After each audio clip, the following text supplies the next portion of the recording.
Bonjour, je suis heureux de vous retrouver pour vous faire des points saillants de la séance du mois de mai dernier. Mais d'abord, je vais prendre quelques minutes pour remercier les bénévoles qui ont participé au nettoyage des parcs au cours des 2 dernières fins de semaine. C'est un bel exemple de collaboration ville-citoyen pour prévenir un milieu de vie agréable, tout en offrant une belle opportunité de vous rencontrer avec le nouveau voisinage. D'autre part, je souhaite rappeler à la population qu'il reste moins d'un mois pour soumettre un projet d'une valeur de 50 000 dans le cadre du budget participatif 2019, que ce soit pour un nouvel équipement pour nos parcs, une nouvelle activité, une nouvelle plateforme web, une nouvelle commodité pour la communauté, disons. Toutes vos idées sont les bienvenues. La date limite pour déposer vos projets est le 1er juin. Par la suite, les citoyens seront appelés à voter pour leurs projets favoris. Maintenant, les points principaux qui résument la séance du 2 mai. Comme vous avez pu lire dans le journal de Chambly, nous avons renouvelé l'entente incendie avec la ville de Chambly, et ce pour une période de 5 ans. De plus, Carignan a accès à un écocentre. Il s'agit de l'entreprise Millimax, connue sous le nom Conteneur aux villes, située sur le boulevard industriel à Chambly. Toutes les informations sont détaillées sur le site web de la ville, à la rubrique des collectes. Nous continuerons à améliorer nos outils de travail pour un meilleur rendement. Après le passage de la mairie à la téléphonie IP, nous passons maintenant à l'ère digitale pour notre système d'alerte téléphonique. Au-delà des économies annuelles de plusieurs milliers de dollars, le nouveau système permettra la mise en place de campagnes d'appel plus automatisées et ciblées. L'utilisation du système sera étendue aux premiers répondants pour plus de rapidité d'action.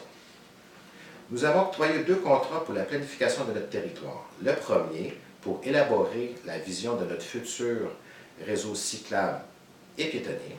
Le second, pour prévoir le réaménagement de la rue Henriette, artère d'importance depuis la construction des derniers secteurs résidentiels. La ville de Carignan continue de participer au mouvement des 318 municipalités qui souhaitent protéger les sources d'eau potable en cas de forage pétrolier et gazier. Par cette intervention, les villes demandent au gouvernement provincial d'augmenter la marge de protection à 2 km des puits municipaux et privés, selon les recommandations faites par une récente étude.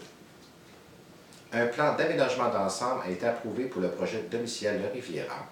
Ce plan prévoit un lien routier avec Saint-Basile-le-Grand, ce qui aidera à décloisonner le secteur. Un acte de cession a été entériné pour que la ville devienne propriétaire de la seconde moitié du terrain du parc Henri-Bisaillon, de la bande de 9 mètres adjacente et des autres lots faisant partie de l'entente avec le promoteur.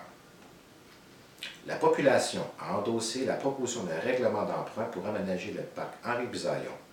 Nous procéderons maintenant à l'achat de matériaux et au contrat pour l'exécution des travaux.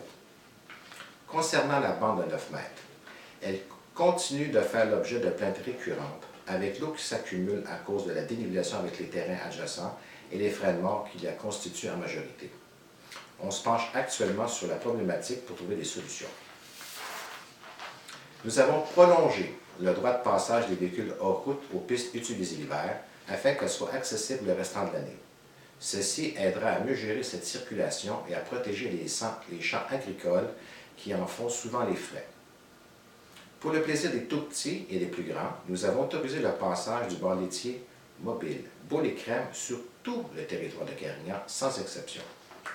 Parlant de tout-petits, je vous invite à réserver un peu de votre temps pour participer à la grande journée des petits entrepreneurs qui aura lieu le samedi 16 juin au centre multifonctionnel.